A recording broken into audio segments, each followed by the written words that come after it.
Hello and welcome to Dungeoneered, a podcast dedicated to discussing Dungeons and Dragons. I'm Aaron. And I'm Josh. Let's do this. So Josh, today, for the Lukewarm Open, I was telling you earlier that I'm very, very excited about this Lukewarm Open.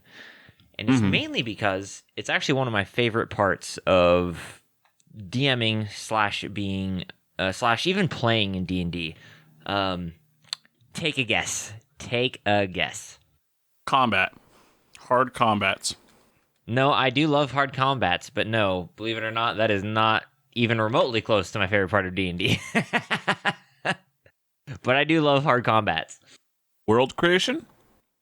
I do like me a good part of world creation, but this is more of like, I enjoy this part because of the excitement I get when either A, my players are going to interact, or I get to interact as a player with whatever this is. Oh, I know. Sorry, I should have guessed this from the beginning. You love your dungeons. I do love dungeons, but it's still not. It is still not the correct answer. I was joking because we've made many a joke about how we hate dungeon crawls. I love dungeons that are short and brutal. And to the point. That's my favorite type of dungeon. And that is the only dungeon I ever like. Yep. I don't want to stay. Okay, you went through that door. I'm going to check the next door for locks. Okay, it's not locked. I'm going to go through it. Check for traps. Yeah, it gets boring. Yep, I like the shock and awe of dungeons where you go in and there's like 3 rooms and they're all themed around what the dungeon is, and then they're done after after a short period of time. Yeah. Underdark is a little bit different, though. I'll say Underdark is a little bit different for me because Underdark you can it's a whole nother world Underdark, down there. Right, it's not just like a dungeon. It's not there like are you're cities down there. There's things to do. There's trade routes. There's politics. There's things to deal with. Right, it's not just a massive dungeon or whatever. So I do like the Underdark a little bit more than dungeons. But no, it is not dungeons. It is in fact shops. Okay, yeah, you do love your shops. I love my shops, and I love creating shops, which we haven't really trying to think. There really isn't one in our current campaign that you guys have been to that I really spent a lot of time on. Well, but they're not like iconic. None of them are iconic, really. Actually, sorry. I think there's 3 maybe that's not that true. we will never forget. Yeah, maybe that's not true. Xavier is pretty good. Xavier. What race was he? He's a gnome. Yeah.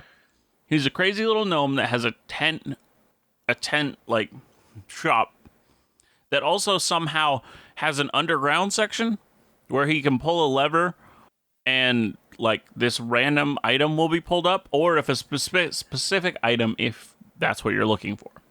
Yeah, well, it depends on it. He doesn't have everything, but yeah, and you have to pay him a silver, and he'll pull the lever, and a random item will come up. Mm-hmm. Now, and sometimes that random item can be super good, and other times you get a fork. Yeah. Now, he also was drugging a nearby shop who had it was a lovely dwarven owner, and he was drugging him to make him fall asleep and be tired all the time. Yep. Because he was his nearest competitor. Yeah, he was selling him tea to help him with his one of his illnesses. Mm-hmm. And it was drugged. Quotation marks. Help him. Yeah. But yeah. Those 2 shops we'll never forget. And then also the crazy guy, the crazy cool guy with the robot arms, right? He had like the guy who can make robot arms? Yeah, who we paid to have come to our town. Yeah, he's pretty awesome also, but yes. It's not you never got to meet you never got to meet some of my campaign 1 shop people. Xavier is in campaign 1. He was in campaign 1, so he is a reoccurring campaign NPC because he travels everywhere. So but I had a spider, like a dryad, or not a dryad, what are those called? Driders? That's what those are called. Mm-hmm. He was super awesome, and I loved him, and he was super creepy and really, really fun to play. But yeah, shopkeepers and shops. And I thought about I might need to break this up into two separate lukewarm opens because shopkeepers and shops, while they're like hand in hand, they're like it's gonna take a long time to discuss both because while you can't have one without the other, they're both like unique, separate things that you want to make. Yeah. So my question for you is when making a shop, I think we're going to start with shop. Do you definitely think have to about start a with a shopkeeper. You definitely have to start with a shopkeeper. Yeah. Because that determines what aesthetic and what they're going for. Because, I mean, right, but you could technically start with like you make a basic shop of what's in the shop and what it looks like, and then make a shopkeeper from there. Or you could, but I think it's more fun to and more realistic to think about who is the shopkeeper, why did they become a shopkeeper, what are they selling, they pay taxes, do they not, are they do they pay taxes or do they not? I mean, it all really plays on who is this person as a person. No, totally. No, do absolutely. they respect the local authorities, or are they always getting in trouble with local authorities for selling something that's technically illegal but not really bad for you? Or like, how do they feel about where they're at? Are they like Xavier, where they're always moving around? Are they like to be stationary, or do they have like, ooh, I like these 5 spots and so I'm only going to be there? Yeah, well, my favorite part about Xavier's shop too is when you first enter his shop, there's literally nothing in it. It's just an open tent with a lever in the middle. And so the notes for his shop are depending on what time frame you kind of make your way in, depends on if he's around or not, and you're able to pull the lever and get like a random item. He has like a little alarms in his shop that alert him when people are coming, but there's certain times of the day when he's not available to get there, so you're actually able to pull the lever and either get a random item or have a horrible disaster happen to you. It just depends. But but what I wanted to ask you in regards to shopkeepers is, what are the main characteristics you look for either as a player or as a DM, or both, when you're creating or wanting to have like a shopping episode, the dreaded shopping episode? Well, the thing I think of is what is the environment? Is it an emergency? Or is it something where they have plenty of time? If it's something where they have plenty of time, then you have to make the shopkeep slightly cordial. At least have some etiquette. Because the only time you can do it where it's like, I really don't want to make a deal with this person, unless you're like giving them incredibly powerful items that nobody else has. So there's a reason why the person has to work with this horrible shopkeeper. Then I try to make him at least interesting / fun to deal with. Do you ever make like, because I think when everyone thinks of like shopkeepers, they think of like the the wacky and weird shopkeepers that we all enjoy and love to like, watch other, D&D podcasts and, real play shows. Yeah. We love to watch those episodes when there's wacky, funny shopkeepers. Do you ever make funny and wacky shopkeepers in your games? Occasionally. I don't want it to be too oversaturated because then it becomes nothing when one shows up. And I always like it to be such a big thing. So, like, right now I have a post-apocalypse. They're at, like, level 8, pretty much 9 now, because they pretty much finished what they needed to do at the end of last session. They just kind of got to reach a rest point. Then they'll be level 9. They've only met 2 shopkeepers. Because just that's not a major business in this post-apocalypse world that they're in. So the 2 that they have met are very distinct and very interesting. But also, they're not weird in any way. So that they're weird enough, but they're not like overbearing or terrible in any way, because I don't want it to feel like a chore every time they have to go talk to one of these people. What do you mean by overbearing? Well, sometimes if you make them too silly, too weird, it's just if they need to go to this person constantly, like say there's only 2 shopkeepers in the whole world so far, Yeah, okay. Yeah. True. then you don't want it to be somebody that is like, oh god, we got to talk to that person again. Right. You want Right. it to be like, okay, yeah, let's go talk to that person, and then like, oh, I forgot about their weird eccentricities, or okay, this is interesting. Maybe I can play on this and get a little better deal. Yeah, Which you're is probably aiming for like a shopkeeper that like the party wants to go see all the time. You know what I'm saying? Like one of those type of shopkeepers where they like want to now I make know a this is a little overdone, and some people really don't like it, but in terms of people who've seen like Critical Role, like I'm talking about more of a Pumat than a Gilmore. They're both great, but Pumat is more of a straightforward, straight down the line. I am a salesman. I will sell you things. right. Gilmore is a showman. For sure. For sure. And so you do the straight up, I am a salesman. I am interesting. I have, like in Pumat's case, I have a bunch of simulacrums that all help me do things, but I'm not overbearing personality wise. I am just a shopkeep that is cool. Right. Right. Right. And those are your like favorite types of No, shopkeeps to make? I think it depends on what the situation is, whether you For can sure. have a silly or you can't. Do you think players, I mean I guess it depends on the player though. Like what do you think as a player when you're playing, what do you think you look As a what player, makes you like a shopkeeper? What makes you enjoy a shopkeeper? well, I think it's the same thing about the same thoughts that I had as a DM. I think of as a player. If it's something where I'm like, I just want to get in, get out, sell, buy, leave. Like, hey, we have a mission. We really need to get to this. Then I want them to be as bland as possible, or Okay, slightly okay. interesting, so that I can be like, oh, that's really cool. What's up with that? And they're like, oh, well, I was just born over here, so I'm look a little different, or like something small.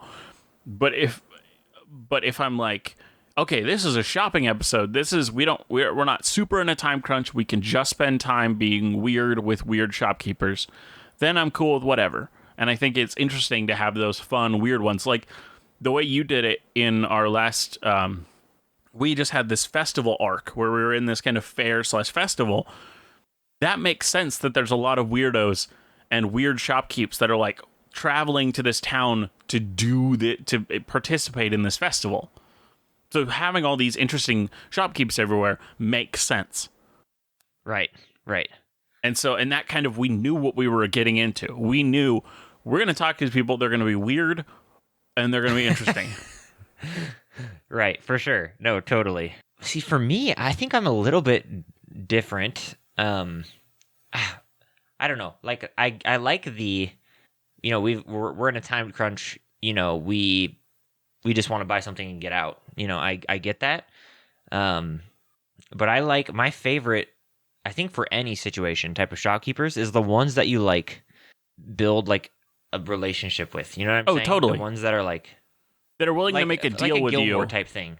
Right. Yeah, like a Gilmore And type thing where it's like that, even if I'm in a hurry, I'm going there because they're awesome and super cool. but And, also that's what I like in terms of merchants is when I'm DMing them is creating something where it's like, oh, I'll give you this really good deal right now for the guarantee that the next 5 times you need to buy items, you come to me.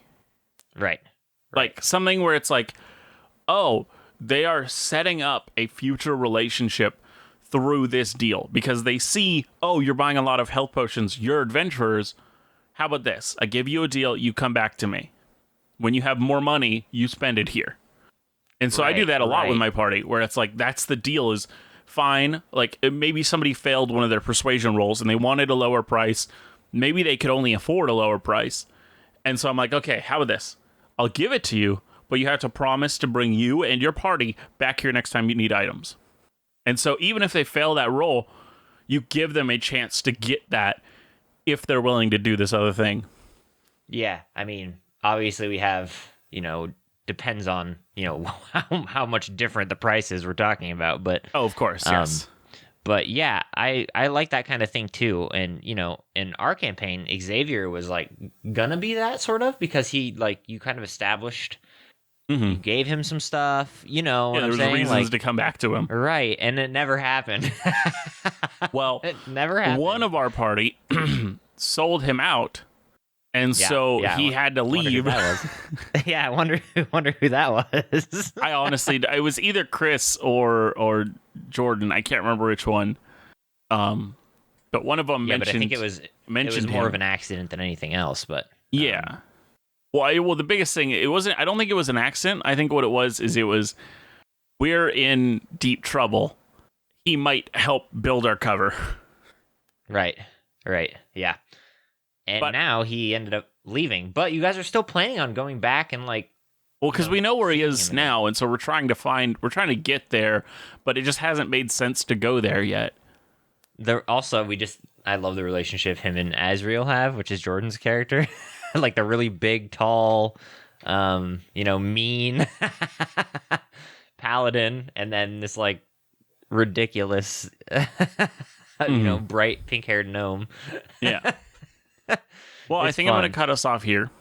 Yep, for sure. So, this week we're going to create the last of the prehistory races. So, I wanted to find something that could affect the races that we make this week differently than any of the other areas that we've made so far.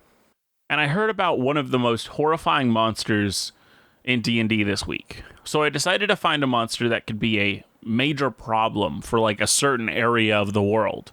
This could heavily influence the area and how these societies develop to cope with these threats. And maybe even lead into the story of this season if we want to make the reason why these monsters have been here part of the overarching campaign. But that also that doesn't need to be a thing, but it could be. Firstly, the creature I heard about originally was in Van Richten's Guide to Ravenloft, and it's called a bagman. It's a bagman? Bagman. Like, what? It was horrifying because the bagman is supposedly a man who, in his terror, escaped monsters by going into his bag of holding, only to die in there. And their soul and body became changed by the otherworldly energies of the demiplane into a horrifying, intelligent undead. This undead lives in bags of holding and crawls out when it wants to kill. Oh, gosh. So who knows if you have one of those bags of holding or a regular one. Yay! Hey, speaking, it would be... Okay, this is just kind of random. It would be really fun along these lines. Mm-hmm. It's like a bag of holding that you, like, didn't realize was, like, a shopkeeper or something, and, like, an item disappears every once in a while. Like, you got to pull it back up, and it's, like, not there anymore because they, like, sold it.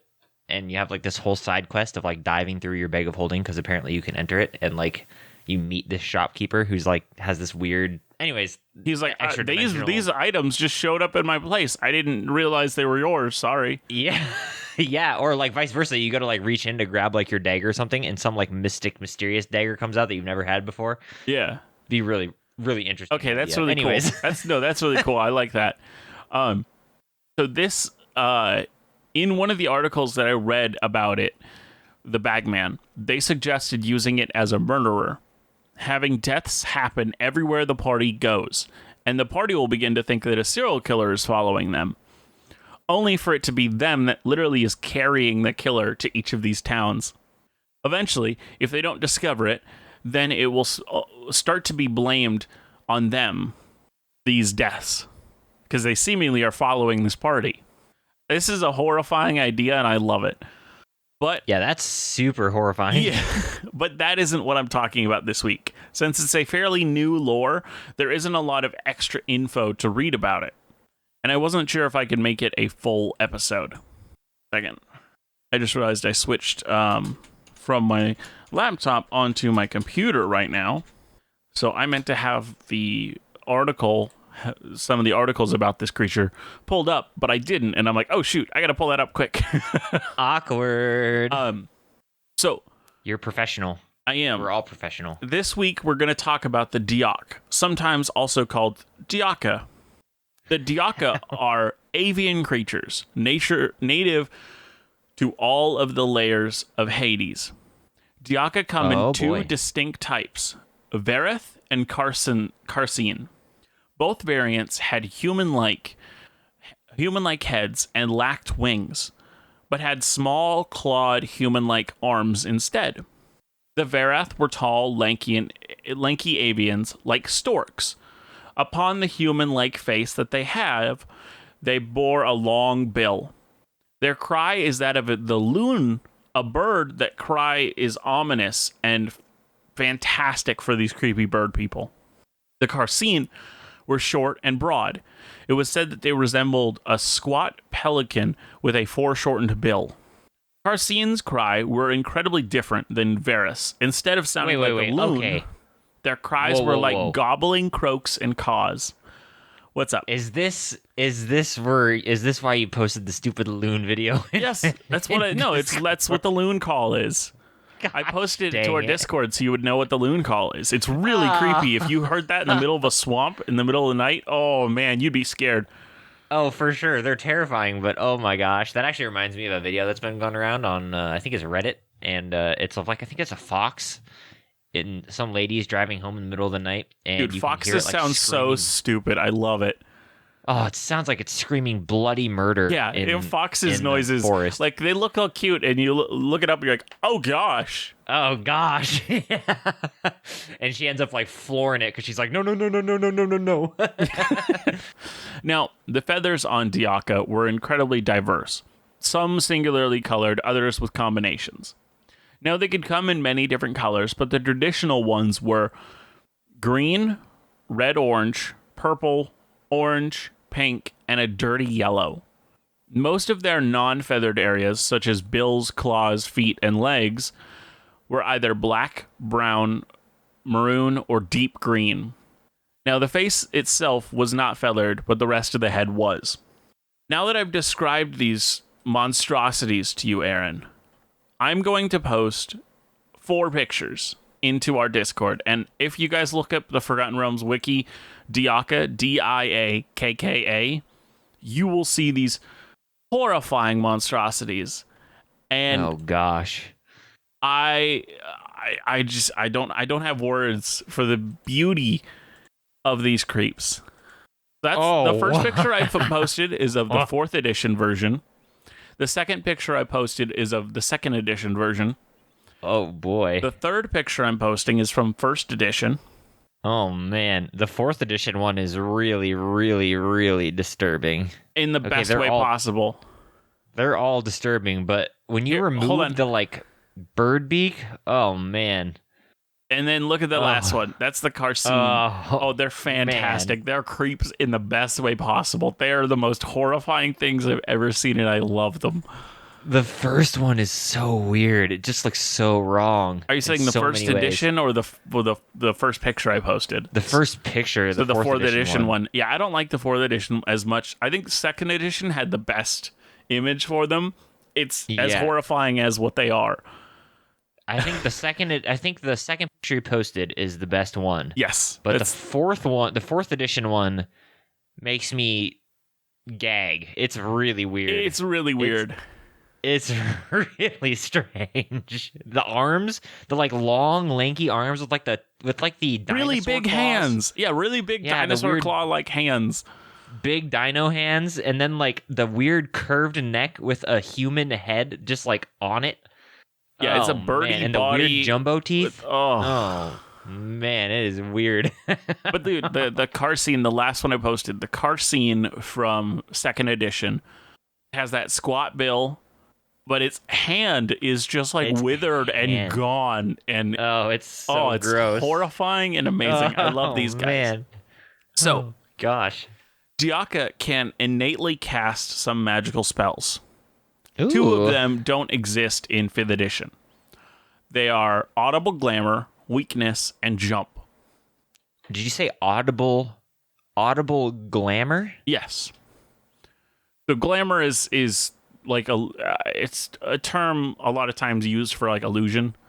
So Audible Glamour is a spell that makes a sound appear within 50 feet. It's kind of been rolled into the Minor Illusion cantrip now. So it's not as it wasn't really needed for 5th edition.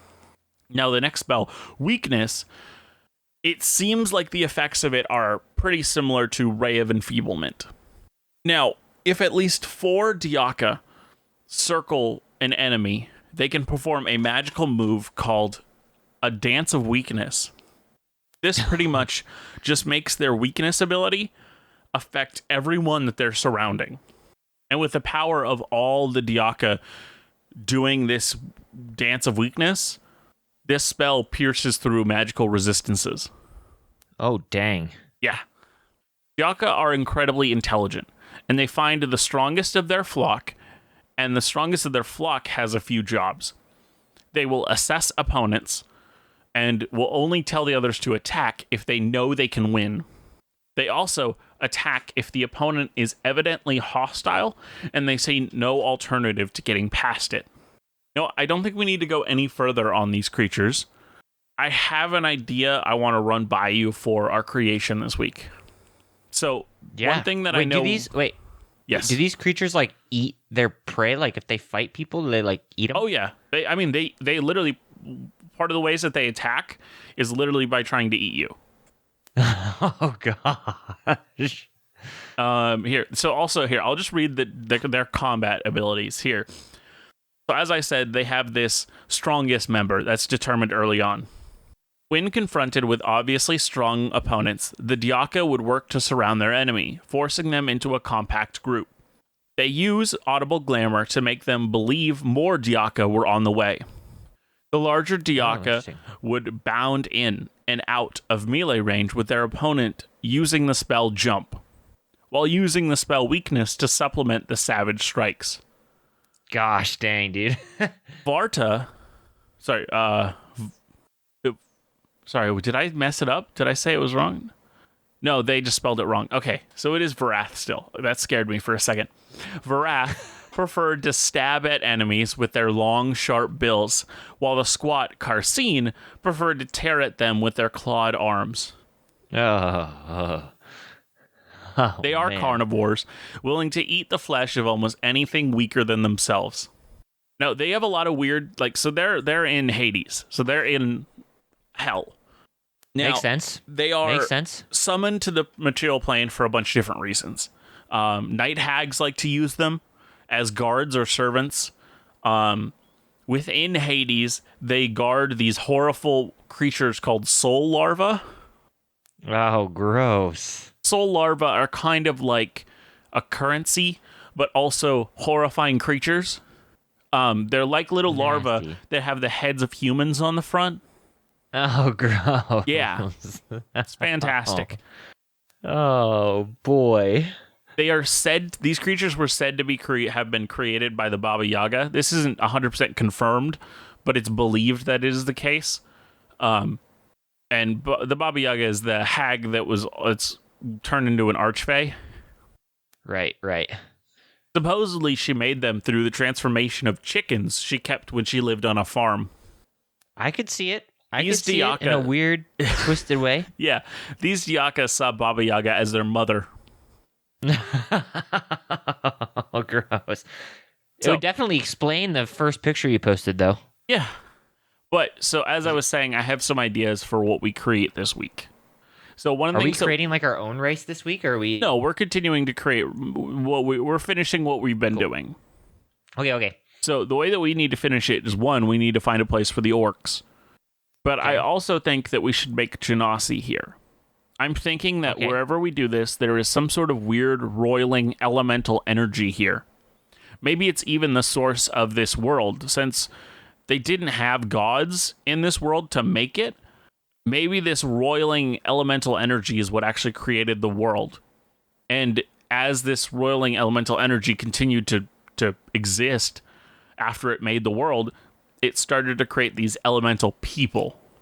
Okay, interesting. But yeah, that was my idea.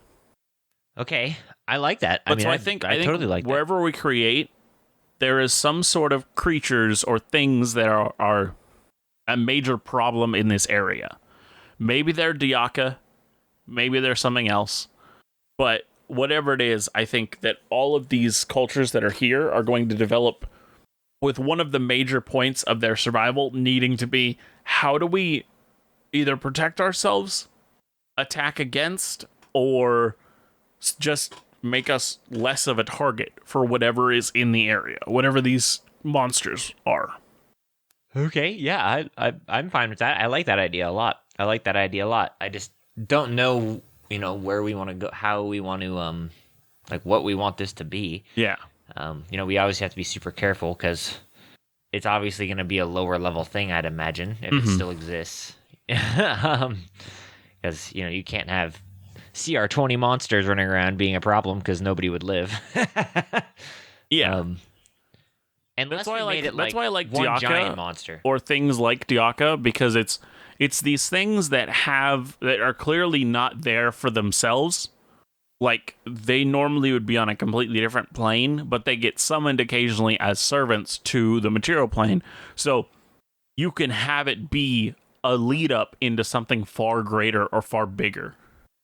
Okay, yeah, no, I like that idea too. I think it needs to be something that's, like you could do gnolls. Gnolls are really good. Regular gnolls, or like different? Yeah, regular gnolls. Gosh dang it. Those are really good. You could do like classic goblins, but they're so overdone that I'm kind of like, eh. And I like goblins. I like imps or like hordlings. Imps, or did you say hornlings or hordelings? Hordlings. I don't know what those are. What are those? Hordlings are a thing in D&D. They're weak monsters. They're weak abominations. Here, I'll read literally the first part. Hordlings, sometimes spelled hordlings, so spelled a different way, were the marauding abominations that made up the uncountable hordes of Hades. Each hordling was unique in body and mind, a force of destruction of unpredictable nature.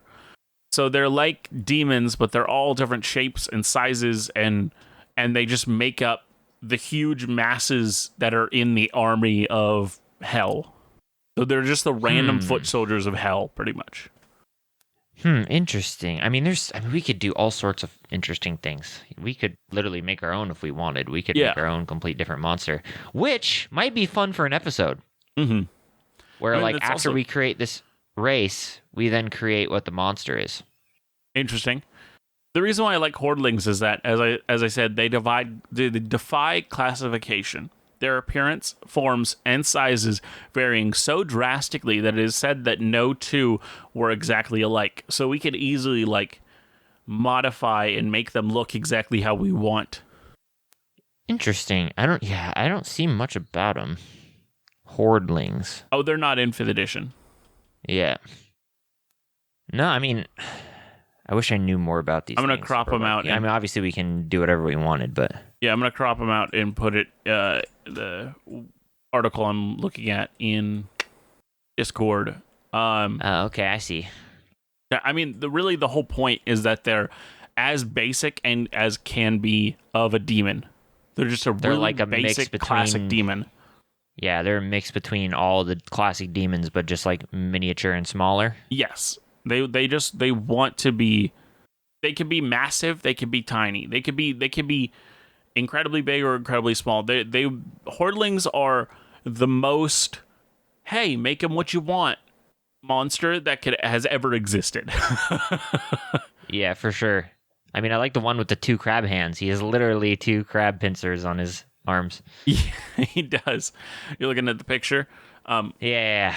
Later on, there's a picture where it's literally a massive and a tiny hordling. So they're the same race, but they're right next to each other, and they look so different. Yeah, I like the concept, something like this, but I don't necessarily want it to be from hell, Mm-hmm. Yeah. Or be demons or anything. I like the concept though of this horde of, weird monsters that are, all over. Yeah, I'm okay with something like this, honestly. I think this is fine. What are they doing? Do we want to explore this in a different... I kind of think they got trapped here. They got locked here? Like the world was created and they got stuck? So what I'm thinking is gods didn't exist, as we've said. So gods didn't exist in the beginning of time. But I think hell did. So I think once this other plane started to develop in this way, they said, hey, hordlings, you got to go and you're a basic foot soldier. We're sending you in first to figure out how to connect our two worlds.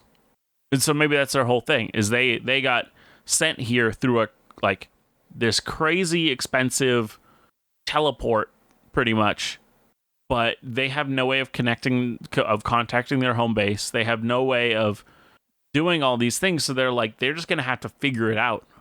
And so as of right now, all they're doing is just terrorizing and the local area just so that they have enough food and water and resources, because they're not making their own. They just take it. Interesting. So you want them to be like from hell, essentially, and they're like stuck here because hell did the world got shut something. off? Hell did something to get them here. Like, it was a crazy expensive ritual. And the goal is that these people will find a way to connect the planes more permanently, creating a portal, creating something. And this was like the very first test. So they only sent the weakest monsters because they didn't want to send anybody that if they died, it would be a real setback. They're like, just send the idiots and see if they go through and see if it works. Now they know it works. Now Hell is also working on sending more powerful people. But as of right now, it's just these basic hordlings. Okay. Well, I don't know. I like the idea of these hordlings. Like, I like the concept of them. I just don't know if I like the hell part. Okay. Where do you see them coming from? Why are they here? How are they here? Well, I don't know. I'm not sure exactly. Could something have happened to because this is going to be in the area where that roiling elemental energy is. Could something have happened and it accidentally created a hordling? Well, my thought was there's a representation for each race in the hordling race. And like, because this elemental energy created the plane, it like created two distinct versions of each race. And one is this like demon version of itself that exists out of like a pure chaos elemental energy. But I don't know if I like that either. But that was my first thought. How about this? I can play on that a little bit. How about there is two worlds? So we completely throw out D&D's version of hell completely. We just say there are two worlds. As this roiling elemental energy created the world, it created a mirror world. Like a mirror copy? Which is what hell is. And so, and these are bleeding over into... Yes, these are people. Yeah. So they are weird. They look like the races of this world. They may even look very similar to actual people that exist on this world. But it's like twisted and tormented and different looking. They're the like twisted hell versions. Yeah. I like that a lot. I think that's kind of what... I like that a lot. I think that's cool. I think that's cool. Because, like, I don't know, like, I want to just steer away from, like, hell legions are invading, you know? Like, this is somewhat similar in terms of, like, hell legions, I guess. It's just, like, the demented version this elemental energy created. Maybe the whole point is that a lot of these creatures are becoming weird and tormented and horrible because the other world is horrible, tormenting, and bad. So it is a invasion of hell from hell, but it's more the hordlings and hell trying to escape itself, trying to escape the torment of their plane. I mean, you could then like turn the campaign into a greater evil thing where they're running from, so they're taking over to escape the thing they're running from. Yeah, so they're just escaping from their own home plane because it's terrible there, and they don't want to be there anymore. They want to do whatever they can to get out of there. And it seems to everybody on this plane, maybe they can't, maybe they somehow there's like no way for them to learn the same language. And like their language is like uncomprehendable. You cast comprehend languages, you still can't understand it. So all the people have to go off of is, we're being invaded. Let's treat it like an invasion. And so even though these people weren't originally intending to fight the people that in this other world, they now are. No, I think I like this. And at the very least, I like the idea of a mirror world where maybe things aren't exactly like the same, but they're, like a weird version of this world. And it's bleeding over. It's like bleeding over into the current world, and Yeah. these creatures are like from it, doing something from it, which I think is a really, really interesting idea. Mhm. I'm not sure about the reason why I'd want them to take over. I do like they're trying to escape their tormented reality, like their tormented mirror world. Yeah. And they see this world and they're like, this world is the one that we want because it's better than ours. Yes. So I like that too. But I'm just not 100% sold on that. But I'm not like 100% sure why, you know? Yeah, I got you. Well, so before we come back to these people, we know who they are approximately. Yes. Let's yeah, create, for sure. where is this happening? Yeah, well, okay. First, are we going to have this be like the birthplace of the world because the elementals live here? Or. Yes. So do we want to make it like traditional and do like. My first thought was like a tropical island chain with like volcanoes and stuff that are like erupting constantly and making, because that's how world is formed, but obviously in real life. Mhm. Obviously not necessarily at a tropical area, but that's one area we haven't made yet in our world. Yeah. The other one I thought of was like an Arctic area with like lava and stuff as well. But societies just don't usually function well there, so I have a hard time. Obviously there's magic and stuff, but I have a hard time creating societies that live in like an Arctic area. We have tundra left?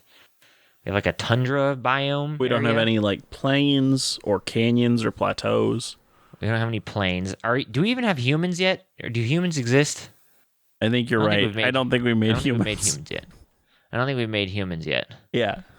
So where are humans? Which now here's my random idea.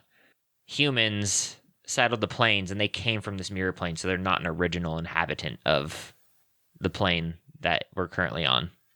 They were the first ones that left. That was just a random thought. I don't know, because I don't know how humans could be a weird twisted version of something on this plane. Well, my thought is they're a weird twisted version of elves, where like they're just slightly off. They don't live as long. They're not as like, that was my idea. And they what my original thought is that they were like defending the hordes. Like they were like the race between realms, and they were like defending from the hordes coming through, and they left like pretty immediately, and escaped through. They crossed over. Okay. I like the idea of them. Oh, what if we did? No, I called it. We could do Gith too, because they kind of look a little bit in between alien demon. Yes, Gith are twisted elves. I love that. Yeah. And their whole thing is transferring planes. I think what happens is they are the first ones to come over. But I think what happens is they are very they have a hunger for power and magical knowledge. Something goes wrong. Gith? Yes, Gith. Something goes wrong with them when they like a magical experiment goes wrong, and somehow their whole like society, or maybe it was just like one large city, somehow fully transfers over, and it kind of like weakens the connection between the two planes. Wait, okay. Say that again. So the Gith are doing magical experiments to kind of grow their magic power. Something goes wrong, and it shifts either a huge amount of them or like a full city of theirs from their plane, from the hell plane, over to the prime material plane. I like that. And so we could do this magical experience, fuse the two sides together too. What do you mean fuse the two sides together? Like the mirror world originally wasn't attached until. Oh, well, so that's kind of what I was going for. Is that right. either it fuses them or it weakens the plane, is what I think. I think it weakens the kind of barrier between the two. So that's why Hordlings, I think in the moment, it kind of like a ripple effect caused Hordlings in a completely different area of that plane to transfer over as well. And I like to think that the Gith Yankee actually will arrive, or Githzerai, Gith Yankee, just Gith in general, arrive literally in the desert with the elves. Okay. And at that same time, these Hordlings arrive here. Okay. No, I like that. I like that a lot. I think I like that a lot. Okay, this Like is they're cool. two separate. So my thought would be, now, correct me if you don't like this, but my thought would be is wherever the hordlings are is like the opposite side of the perceived world. Okay, so like the worlds are connected in like a loop, like a ring type thing. They're not a ring, but like that's how they're connected. Like they have two different sides of the world. So North Pole, South Pole type deal. Okay, one is the desert, and the Gith are over there. They're Yeah. like the peaceful, good version. And then the hordlings are wherever we're creating now, which it's already Yes. 50 minutes in. We haven't gotten far. And so one of the things that I think about is I like that, and that's what I was thinking as well. It was a butterfly effect on the exact opposite part of the world. I think as of this prehistory where we're at right now is like our early history on Earth, where it's this kind of Pangea combined continent. That's why we're creating That's why we're creating races in the way that we are. Is that we're creating them? Oh, this one's in this biome. This one's in this biome. This one's in this biome. Because as of right now, there's only one of each of those biomes. Right. Something like the plates will continue to shift and move, and that's how we get all these races, continents combined and moved around and things happening. And maybe some races that we haven't put in, things like that. All. But as of right now, it's all like there's only one of each of these biomes. That's why it's happening this way. Yeah, I like that. I think we should do one more week because I think we need to do humans because I think humans are really important and we need to somehow figure out where humans are. But I mean, don't. Okay, so you don't think they can go here? I mean, they could. I mean, do you want them to be here? I mean, I kind of love the idea of humans being one of the smallest races in our world because they've had to deal with this attacks of these hordlings constantly. So unlike most worlds where humans are the main, like, the most numerous, here they are not because they had such a struggle to get anywhere in their development while they were being attacked. Interesting. And I think that we could make, because I kind of wanted orcs to be here as well.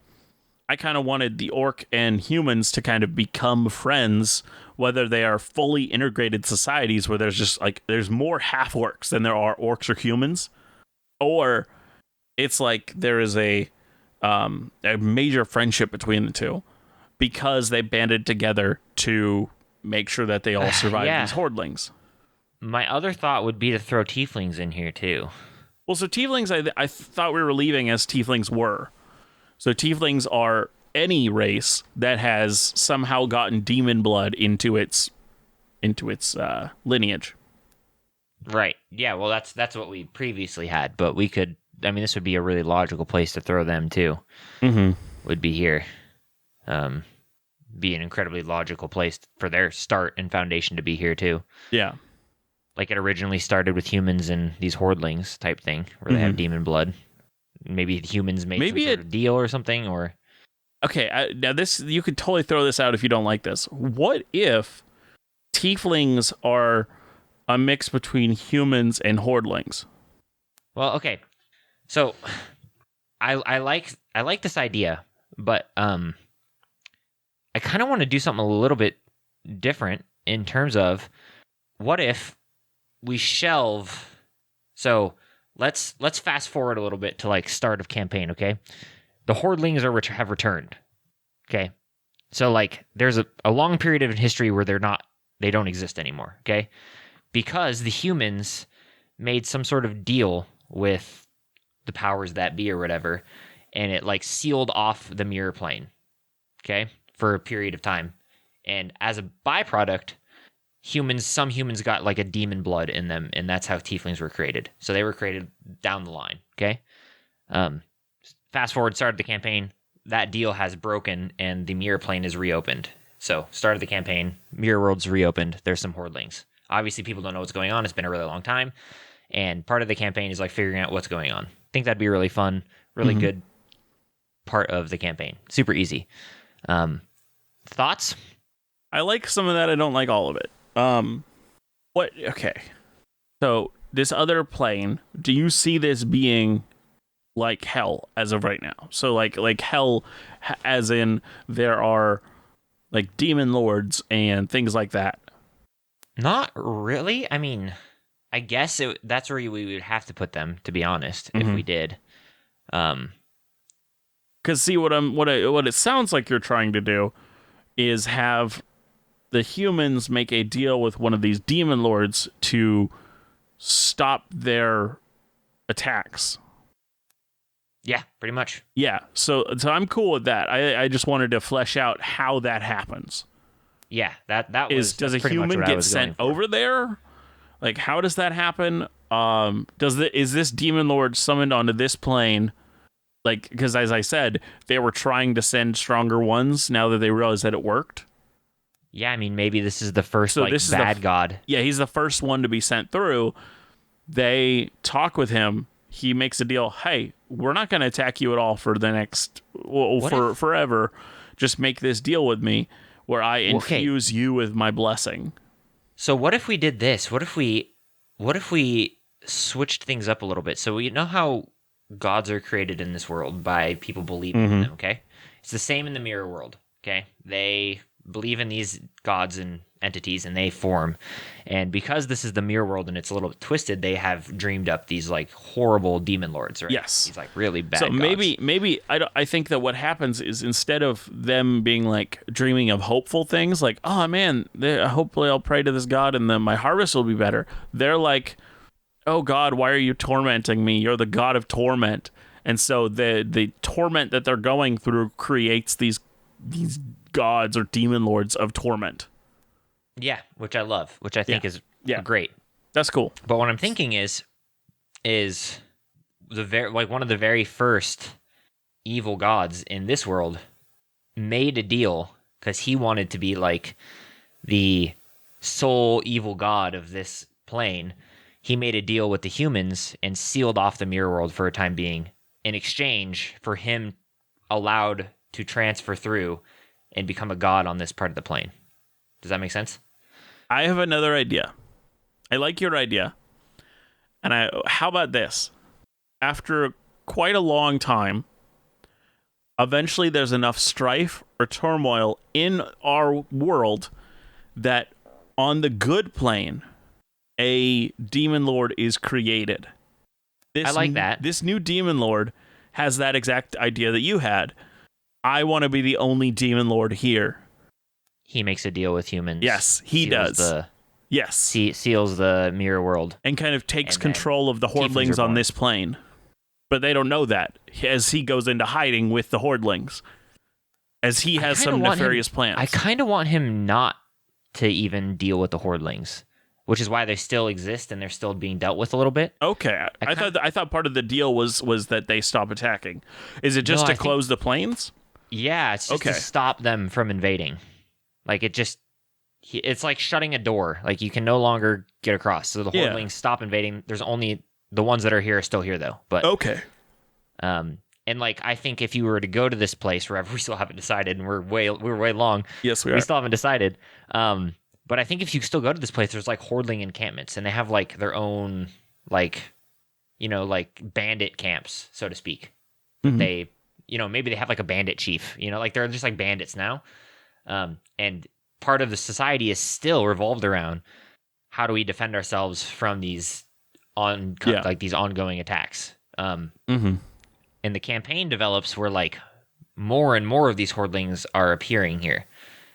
Like, why is it open again?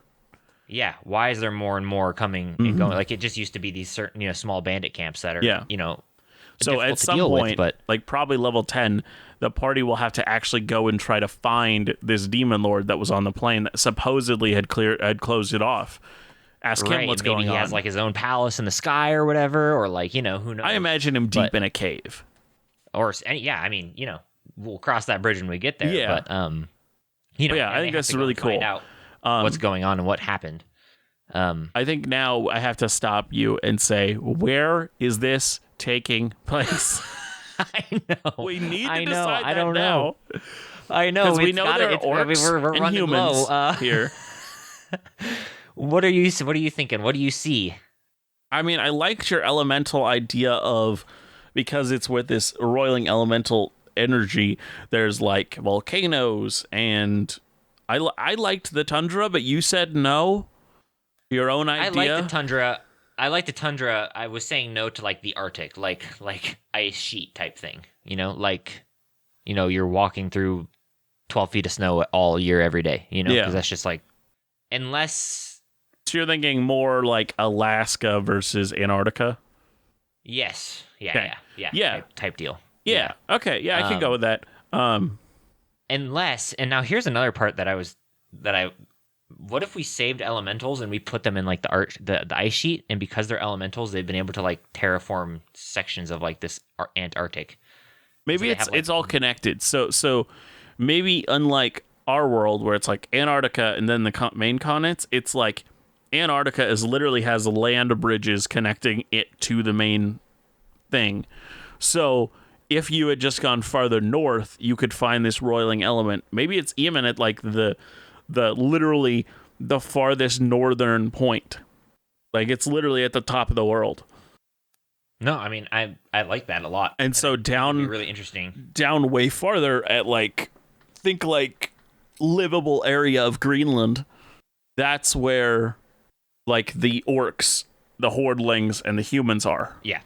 No, totally. I think I like that's kind of what I was going for. Okay, cool. And what I like is I think like it'd be interesting to have like these elementals have like an oasis in the Arctic. Oh yeah, they definitely have a lot of fire and lava and volcanoes. The elements. Yes. Right. They've controlled the elements, and they've been able to like manipulate and create their own like world that's not this frozen deathland. I think it'd be really fun. So no question. I like that. Yes. I know this is really not where we need to go this episode, but I'm going to go here anyways. I see up there with these elementals, fire giants, frost giants, cloud giants, storm giant, like the giant elemental giants, and I think the ones that come from the other world, they're like otherworldly counterparts, are like the ogres, trolls, Fomorians. What?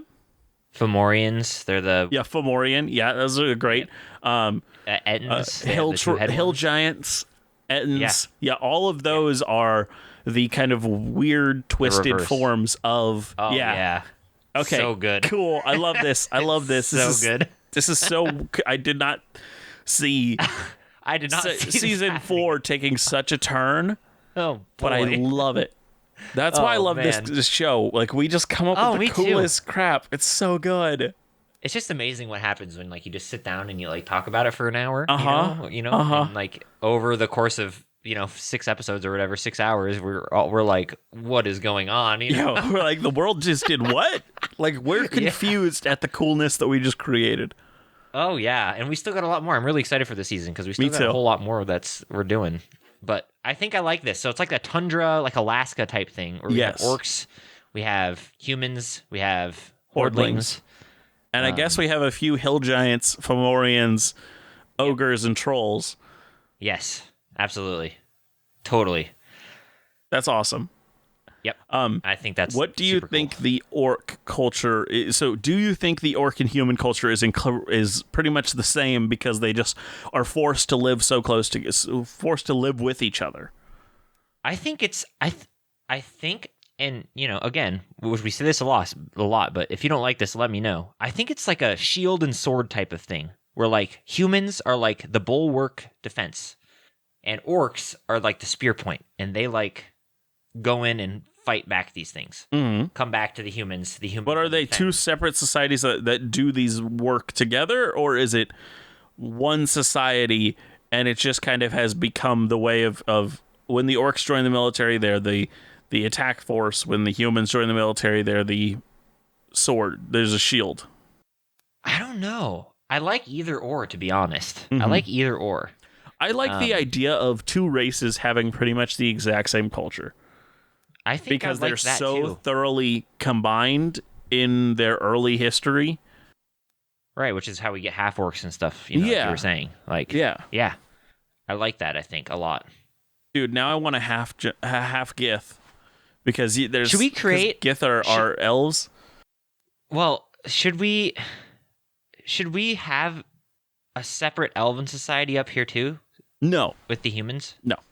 Because I know we have, Well, so different- that's part of what our next few episodes are going to be. is how we get.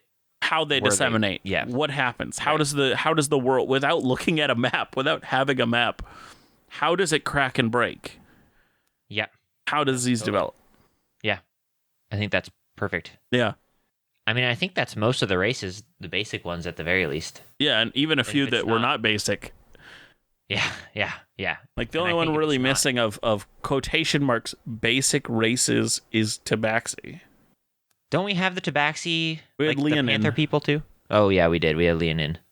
Yeah, we talked about putting him there, but we didn't. I mean, how about Tundra? How about Tundra Tabaxi? Tundra Tabaxi. I don't know what they would do though. No, I think it's good. I think I like what we have, and I think that's where we're gonna end. I think so too. Yeah. Now I'm gonna say think this so is too. something that bugged me, but probably didn't bug a lot of other people. Last episode, I didn't say what episode number it was, and it wasn't until after we recorded that I'm like, dang it, I didn't say it. Aww. This is episode 71 of Dungeoneered, and I thank you Woo! so much for listening. If you listen to us on any podcasting apps with ratings and reviews, please write a review. Let us know what you think about the show. It really helps kind of show that there's more engagement than just listening. If you want to write to us, give us ideas for topics, creation, lukewarm opens, just talk to us about something cool that you made or anything in between. We'd love to hear it at dungeoneered@hotmail.com. Yep. Anything you can think of, Aaron? No, sir. Cool. Well, as I always say, always remember to be the sharpest barrel in the bunch. See you next time. Bye.